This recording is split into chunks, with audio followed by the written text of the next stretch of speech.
প্ৰমোদ বড়োৰ নেতৃত্বাধীন বিটিআৰ চৰকাৰখনৰ চাকৰি কেলেংকাৰী অৰ্থাৎ জব স্কেমত নাম এনেধৰণেই সাঙুৰ খাইছে যে আজি সচেতন মহলে ইয়াক ভৎসনা দিব বা গৰিহণা দিবলৈ লাজ পাইছে।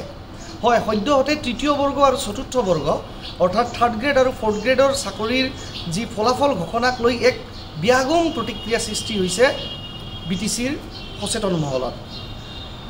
সদ্যহতে ফৰেষ্ট বিভাগ তথা বন বিভাগৰ দুটা পদবী ফৰেষ্ট গাৰ্ড আৰু ফৰেষ্টাৰ 1 এই দুটা পদবীৰ ফলাফল ঘোষণাক লৈ আজি পৰীক্ষাত অৱতীৰ্ণ হোৱা পৰীক্ষাৰ্থীয়ে অফিচিয়েলি অসম চৰকাৰৰ দুৰ্নীতি নিবাৰক শাখা অৰ্থাৎ ভিজিলেন্স এণ্ড এণ্টি কৰাপশ্যন বিভাগলৈকে অফিচিয়েলি পত্ৰযোগে অভিযোগ উত্থাপন কৰি উল্লেখ কৰিছে যে যিবিলাক চাকৰিৰ ফলাফল ঘোষণা হৈছে ফৰেষ্টাৰ 1 ফৰেষ্ট গাৰ্ড আৰু গ্ৰামোন্নয়ন বিভাগৰ অধীনত থকা ভিচিডিচিৰ ছেক্ৰেটাৰী পদটোত এই তিনিটা পদতেই কোনো ধৰণৰ মেৰিট লিষ্টত কাট অফ মাৰ্ক উল্লেখ নকৰা কৰি ফলাফল ঘোষণা কৰা হৈছে, যাৰ বাবে আজি যোগ্য প্ৰাৰ্থীয়ে বঞ্চিত হ'বলগীয়া হৈছে। ৰিটেন এক্সামিনেশ্যন ফিজিকেল এক্সামিনেশ্যন পাছ কৰাৰ পিছতো ফৰেষ্ট বিভাগৰ যি ফৰেষ্টাৰ 1 আৰু ফৰেষ্ট গাৰ্ডৰ পদবী দুটা এই দুটা পদবীত যোগ্য প্ৰাৰ্থীয়ে বঞ্চিত হৈছে। এয়া অতিকৈ দুখজনক যে নিৰ্বাচনৰ আগত কেৱল এটা চমক দেখুৱাবৰ কাৰণে প্ৰমোদ বড়ো নেতৃত্বাধীন চৰকাৰখনে এদিন আগত ফলাফল ঘোষণা কৰে আৰু এদিন পিছতেই ফলাফল ঘোষণা হোৱাৰ এদিন পিছতেই সেইবিলাক প্ৰাৰ্থীক নিযুক্তি প্ৰদান কৰে। এয়া কি বুজাইছে? যাতে কোনোবা যোগ্য প্ৰাৰ্থীয়ে প্ৰটেষ্ট কৰিব নোৱাৰে, আইনী পদক্ষেপ গ্ৰহণ কৰিব নোৱাৰে তেওঁলোকৰ দুৰ্নীতিৰ বিৰুদ্ধে, অন্যথা এটা দিনতেই এপইণ্টমেণ্ট বা নিযুক্তি প্ৰদান কৰাৰতো কোনো যুক্তি আহি নপৰে।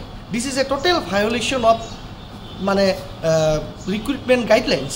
নিযুক্তি প্ৰক্ৰিয়াটো সকলো ধৰণৰ মানে যি নিয়ম নীতি নৰ্মছ সকলো ধৰণৰ নিয়ম নীতি নৰ্মছ ভংগ কৰি এই নিযুক্তি প্ৰদান কৰা হৈছে। আৰু উল্লেখযোগ্য কথা বা উল্লেখনীয় কথা যে মেহেদি হুছেইন নামৰ এগৰাকী ব্যক্তিয়ে ফৰেষ্ট গাৰ্ডৰ চাকৰি লাভ কৰিছে আৰু সেইগৰাকী ব্যক্তি দৰাচলতে কেইদিনমান আগতেই 3 মাহ জেল খাটি আহিবলগীয়া হৈছিলে এটা মাৰ্ডাৰ কেছত। তেনেধৰণৰ ক্ৰিমিনেল বা তেনেধৰণৰ দাগী অপৰাধী বা দাগী অপৰাধৰ অভিযোগ থকা ব্যক্তি কেনেধৰণে পুলিচ ভেৰিফিকেশ্যন ৰিপৰ্ট নোহোৱা কৰি এই চাকৰি লাভ কৰে। এয়াই সূচাইছে যে প্ৰমোদ বড়ো নেতৃত্বাধীন চৰকাৰখনে বক্ৰবৰ্ত আৰু দুৰ্নীতিৰ সীমা চেৰাই গৈ এই ধৰণে আজি এপইণ্টমেণ্ট প্ৰদান কৰি আছে, বাহ লৈ আছে নিৰ্বাচনৰ আগত, যে তেওঁলোকে কোনো ধৰণৰ ফলাফল প্ৰকাশ কৰাৰ লগতে ফলাফলৰ সোঁৱে বা বাৱে মেৰিট লিষ্ট কেণ্ডিডেটবিলাকে বা প্ৰাৰ্থীসকলে প্ৰকৃততে কিমান মাৰ্ক লাভ কৰিছে, OMR শ্বীটৰ ৰেজাল্ট কি, সেইবিলাক কোনো ধৰণে আজি ঘোষণা নকৰি তেওঁলোকে নিযুক্তি প্ৰদান কৰিছে। এনেধৰণৰ নিযুক্তি প্ৰক্ৰিয়া আজিলৈকে নাভূত নাশ্ৰুত। আমি কেতিয়াও অসম চৰকাৰৰ যি মাননীয় মুখ্যমন্ত্ৰী ডাঙৰীয়াৰ নেতৃত্বত তৃতীয় বৰ্গ আৰু চতুৰ্থ বৰ্গৰ যি ADREৰ পৰীক্ষাবিলাক হৈছিলে সেই থাৰ্ড গ্ৰেড বা ফ'ৰ্থ গ্ৰেডৰ চাকৰিৰ ফলাফল ঘোষণা কৰাৰ সময়ছোৱাতো আমি দেখিছিলোঁ যে মেৰিট লিষ্ট কিমান, কাট অফ মাৰ্ক কিমান সেয়া উল্লেখিত আছিল।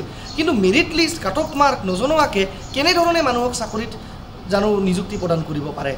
আৰু নিযুক্তিৰ প্ৰক্ৰিয়াৰ যি পৰীক্ষাৰ ফলাফল সেই ফলাফল ঘোষণা হোৱাৰ এদিনৰ ভিতৰতেই তেওঁলোকে এটা নেক্সট দিনতেই পিছদিনাই তেওঁলোকে প্ৰাৰ্থীবিলাকক নিযুক্তি প্ৰদান কৰিছে। এয়া নহয় নেকি যে উচিত বা যোগ্য প্ৰাৰ্থীসকলে যাতে কোনো ধৰণৰ আইনী পদক্ষেপ গ্ৰহণ কৰিব নোৱাৰে, কোনো ধৰণৰ কোৰ্টত গৈ অভিযোগ দাখিল কৰিব নোৱাৰে, তেওঁলোকৰ ভৱিষ্যতক বন্ধকত থৈ প্ৰমোদ বড়ো ডাঙৰীয়াই এই ৰাজনীতি কৰাটো অতিকৈ দুৰ্ভাগ্যজনক, অতিকৈ ধিক্কাৰজনক।